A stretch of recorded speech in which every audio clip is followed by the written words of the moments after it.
Kundakapuva Jataka. The Bodhisattva was once a tree fairy living in a castor oil tree.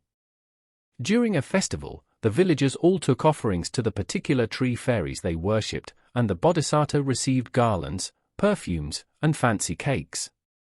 One poor man came with a cake made only of rice husk powder and water. He felt ashamed and assumed his humble offering would be rejected, so he figured it was best to eat it himself.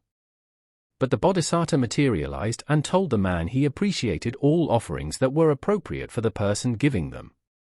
After the Bodhisattva ate the man's cake, he asked why he worshipped him.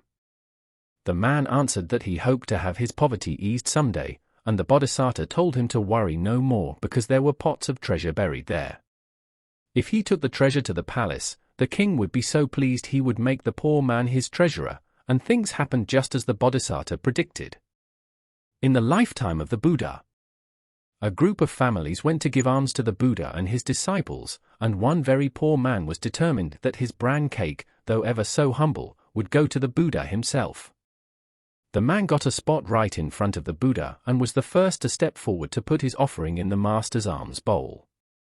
The Buddha ate his cake and refused anything else that morning.